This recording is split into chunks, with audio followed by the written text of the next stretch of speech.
Bharatiya Janata party की अगुवाई वाले एनडीए गठबंधन ने बिहार में सीट बंटवारे को लेकर ऐलान कर दिया है। आपको बता दें, बीजेपी 17 सीट लड़ेगी, जबकि नीतीश कुमार की जेडीयू 16 सीट पर लड़ेगी और वहीं बाकी सीटों में चिराग पासवान और लोजपा रामविलास को 5 सीटें दी गई हैं। जीतन राम मांझी को यानी उनकी पार्टी हम को 1 सीट दी गई है और उपेंद्र कुशवाहा यानी रालोमो को 1 सीट मिली है। खास बात यह है कि पशुपति पारस की पार्टी के कब्जे वाली नवादा सीट, इस पर खुद बीजेपी लड़ेगी और दिल्ली में बीजेपी मुख्यालय में पार्टी के बिहार प्रभारी विनोद तावड़े ने सीट बंटवारे का ऐलान किया है और इस मौके पर बीजेपी के प्रदेश अध्यक्ष सम्राट चौधरी और जेडीयू नेता संजय झा समेत अन्य दलों के नेता भी मौजूद। 40 सीटों की सूची जारी होने के बाद साफ हो गया है कि लोकसभा चुनाव में केंद्रीय मंत्री पशुपति पारस को रालोजपा का पत्ता करता हुआ नजर आ गया।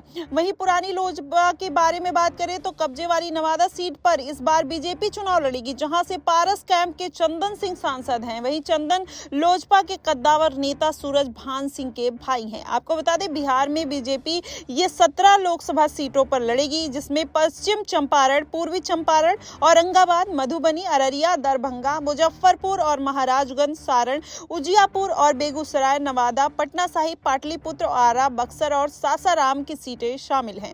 वहीं बिहार में नीतीश कुमार की जेडीयू ये 16 सीटों पर लोकसभा चुनाव लड़ेगी, जिसमें वाल्मीकि नगर, सीतामढ़ी, झांझरपुर, सुपौल, किशनगंज, कटिहार, पूर्णिया, मधेपुर और गोपालगंज, सीवान, भागलपुर, बांका, मुंगेर, नालंदा और जहानाबाद और शिवहर जैसी सीटें शामिल हैं। वहीं बिहार में चिराग पासवान की लोजपा रामविलास की 5 लोकसभा सीटें पर लड़ती हुई नजर आएगी, जिसमें हाजीपुर, वैशाली और खगड़िया, समस्तीपुर और जमुई सीट है। और वहीं बिहार में जीतन राम मांझी हम पार्टी के जो लोकसभा चुनाव लड़ेगी वो गया से लड़ेगी। वहीं बिहार में उपेंद्र कुशवाहा की रालोमो या फिर पार्टी लड़ेगी वहां पे काराकट से।